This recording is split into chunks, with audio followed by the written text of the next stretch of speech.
আবাস যোজনার টাকা নিয়েও তৈরি হয়নি বাড়ি, এমন ৬৭২ জন উপভোক্তাকে অবিলম্বে টাকা ফেরতের নোটিশ দিল শিলিগুড়ি পুর নিগম। খরচের সঠিক হিসেব না দিলে আবাস যোজনার পরবর্তী কিস্তি আটকে দিতে পারে কেন্দ্র। UEN Jaipur is a perfect target for prospective students aspiring for good jobs, good education with future-ready skills. বিধানসভা ভোটের আগে তাই আশঙ্কায় পুর নিগম। টাকা ফেরতের প্রশ্নে বিরোধী বাম কাউন্সিলরদেরও পাশে পেয়েছে শাসক দল, কিন্তু বড় অংশের উপভোক্তা এখনো টাকা ফেরত না দেওয়ায় জটিলতা কাটেনি।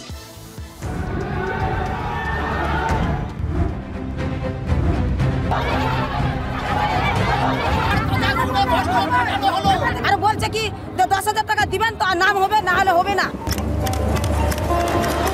সিংহাসনে নয়, তবে আবাস প্রকল্পের কল্যাণে বহু মন্দ লোক যে উড়ে গিয়ে ভালো বাড়িতে জুড়ে বসেছেন, এই অভিযোগ শুনতে শুনতে কান পচে গেছে।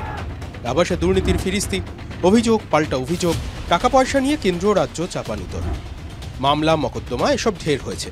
কিন্তু শিলিগুড়িতে কি হয়েছে? আবাস প্রকল্পের টাকা বিলি বন্দোবস্ত হয়েছিল। শিলিগুড়ি পুরসভা এলাকায় টাকা বিলি হয়। ৬৭২ জন পেয়েছিলেন প্রথম কিস্তির টাকা। অভিযোগ টাকা পেলেও ইট গাঁথেননি একজনও। আবাসের নিয়ম মেনে সময় কাজ শুরু হয়নি। কিস্তির টাকা তাই ফেরত চেয়ে নোটিশ পাঠিয়েছে পুরসভা। নোটিশ পেতেই পুরসভায় ছুটেছেন কয়েকজন। আবাসের টাকা ফেরত দিচ্ছেন মানে মানে। হ্যাঁ, টাকা জমা দিয়ে দিন, আর সেই রিসিপ্ট কপি নিয়ে যাচ্ছি আজকে। हर किसी का सपना होता है अपना घर। নিম্নবিত্ত মানুষজন শখ আছে, কিন্তু সাধ্য নেই। সরকারি প্রকল্পে নাম উঠেছিল, সরকারি টাকাও পেয়েছিলেন, কিন্তু আবাসের শর্ত মেনে বাড়ির ইট গাঁথলেন না কেন? গল্প দিয়েছি, আমি 800 টাকার বাড়ি ফেললাম, গর্ত করলাম, সব কিছু করা হচ্ছে। তারপরে এই টাকা 2 মাস 3 মাস পর পর আসবে, আমার ওই টাকাতে বাড়ি হবে। শিলিগুড়ি পুরসভা সূত্রে খবর যে ৬৭২ জনকে নোটিশ পাঠানো হয়েছিল, তাদের অনেকেই নাকি এখনও টাকা ফেরত দেননি। ফলে সিঁদুরে একটা মেঘের আভাস তো আছেই।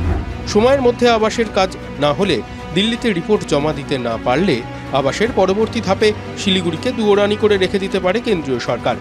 ন্যায্য কারণেই শিলিগুড়ির কপালে শিকে নাও ছিঁড়তে পারে। আবাসের টাকা না এলে পুরো এলাকায় প্রকল্পের কাজ বন্ধ হয়ে যেতে পারে। অতএব পুরসভার সামনে এখন একটাই চ্যালেঞ্জ, যারা টাকা পেলেও আবাসের কাজ শুরু করেননি তাদের কাছ থেকে টাকা ফেরত নেওয়া। আমি যেটা মেয়রকে বলেছি যে তাদেরকে ডেকে আলোচনা করে বা তাদেরকে একটু সময় দিয়ে যাতে টাকাটা হয় সে করুক বাড়ি, আর না হলে টাকাটা ফেরত দিতে ব্যবস্থা করে। যদি আমরা এটা ঠিক না ব্যবস্থা নিই, তাহলে আগামী দিনে নতুন কোনো প্রজেক্ট আসবে না বা নতুন মানুষরা কেউ পাবে না। টাকা আদায়ের পদ্ধতি নিয়ে তৃণমূল পরিচালিত পুর বোর্ডের সঙ্গে বামেদের মতপার্থক্য থাকতে পারে, কিন্তু একটা বিষয় দুই পক্ষই একমত, টাকা ফেরত চাই। প্রশ্ন হচ্ছে, এই যে ৬৭২টা পরিবারই টাকা পেয়েও হেলায় হারাতে বসেছে, টাকা খরচ করছে না, তাদের আবাসের প্রতি মোহভঙ্গ হলো কেন? সবারই কি মনে হলো টাকা যথেষ্ট নয়, নাকি টাকা খেলো কোনো নেপোয়ে? ঠাড়ে ঠোড়ে দুর্নীতির অভিযোগ শুনলেই শাসক পক্ষ অবশ্য ইটের বদলে পাটকেল ছুড়ছে। কিছু গরিব মানুষ টাকাটা নিয়ে ঠিক সময় করতে পারেনি, অন্য কিছুতে হয়তো খরচা করে ফেলেছে হয়তো, তো এই কারণেই হচ্ছে এই বিষয়। বামেরা অনেক কথা বলছে, কিন্তু এই যে লোনগুলো দিয়েছে কারা দিয়েছে, আর তারা যাদেরকে লোন দিয়েছে সেগুলো ছবিগুলো এনে দিলে যাদের না পাওয়া দরকার তাদেরকে লোন দিয়েছে, যাদের পাওয়া দরকার ছিল তাদেরকে দেয়নি। আর্থিক সংকট কলকাতা পুরসভায়। গত কয়েক বছর ধরে এই কথা শোনা যায়। মানুষকে পরিষেবা দিতেও বেশ চাপেও পড়তে হয়, কিন্তু সমস্যা মিটিয়ে ফেলার চাবিকাঠি যে পুরসভার কাছেই আছে।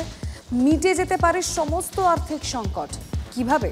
সম্প্রতি পেশ হওয়া রিপোর্ট বলছে ৩,৫০০ কোটি টাকা সম্পত্তি কর পাওনা পুরসভার রয়েছে, কিন্তু বকেয়া কর আদায় করার কোনো উদ্যোগ দেখা যাচ্ছে কি?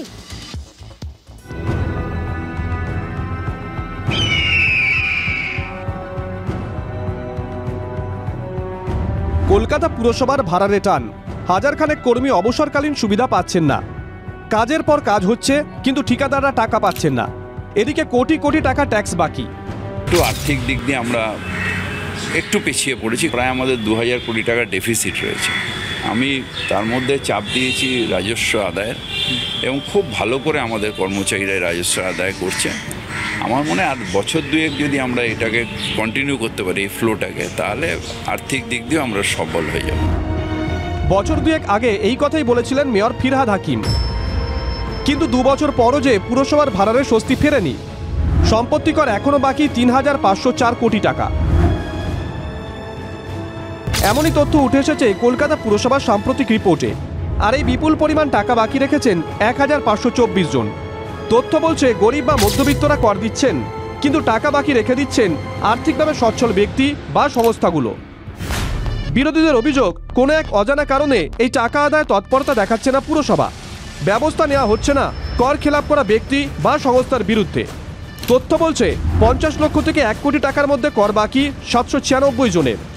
মূল বকেয়া 244 কোটি টাকা। সুদ ও ফাইন মিলিয়ে বাকি 558 কোটি টাকা। 1 কোটি টাকারও বেশি বকেয়া রয়েছে 728 জনের। মূল বকেয়া 1178 কোটি টাকা। সুদ এবং ফাইন মিলিয়ে বাকি 2946 কোটি টাকা। এটা তো গরিব মানুষকে ছাড় দেয় না, এটা বড় লোকদের ছাড় দেয়। বড় লোকের সরকার বিভিন্ন রকম অনৈতিক সুযোগ নেবে এই সমস্ত শিল্পপতিদের কাছ থেকে, বিত্তবানদের কাছ থেকে। তৃণমূল কংগ্রেসের যে পাঁক জমা হয়েছে পুরসভায়, মিউনিসিপ্যালিটিতে, পঞ্চায়েতে এবং সবচেয়ে বেশি পাঁক জমা হয়েছে নবান্নের। মিউনিসিপ্যালিটির পুরসভার এই পাঁকগুলো যদি পরিষ্কার না হয় তাহলে পুরসভা খালের পাঁক পরিষ্কার করতে পারবে না। মেয়রের নির্দেশে অ্যাসেসমেন্ট ডিপার্টমেন্ট অনেক জায়গায় করা ব্যবস্থা নিচ্ছে। তো এই করা পদ্ধতি রেন্ট অ্যাটাচমেন্ট করতে হবে, প্রপার্টি অ্যাটাচমেন্ট করতে হবে, তবে ট্যাক্স দিতে বাধ্য হবে, নাহলে কিছু লোক হ্যাবিচুয়াল ডিফল্টার হয়ে যাচ্ছে।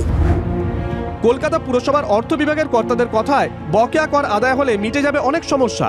বকেয়া টাকা 60 থেকে 70% আদায় হলে পুরসভার বন্ধ একাধিক প্রকল্পের কাজ শেষ করা সম্ভব। ঠিকাদারদের 80% বকেয়া মেটানো সম্ভব। মসৃণভাবে শেষ করা যাবে একাধিক প্রকল্প। কলকাতার কোটি কোটি জনতার কাজ আটকে যাচ্ছে হাজার দেড়েক লোকের জন্য। তাও কেন করা হচ্ছে না পুরসভা? বহু মানুষ কিন্তু ট্যাক্স দিচ্ছে না, দেয়নি। এটা একটা প্রবণতা, বিশেষ করে কমার্শিয়ালি যারা ব্যবহার করে তাদের সব কিছু তারা করছে, বিল্ডিংয়ের পর বিল্ডিং হাঁকাচ্ছে, কমার্শিয়াল ইউজ করছে, অথচ ট্যাক্সটা বাকি রেখে দিচ্ছে। আমরা আলোচনা করছি, আমরা নিশ্চিতভাবে চাইবো মানুষ ইচ্ছায় পে ট্যাক্স উইথ স্মাইল, এটা আমার সবসময় লক্ষ্য।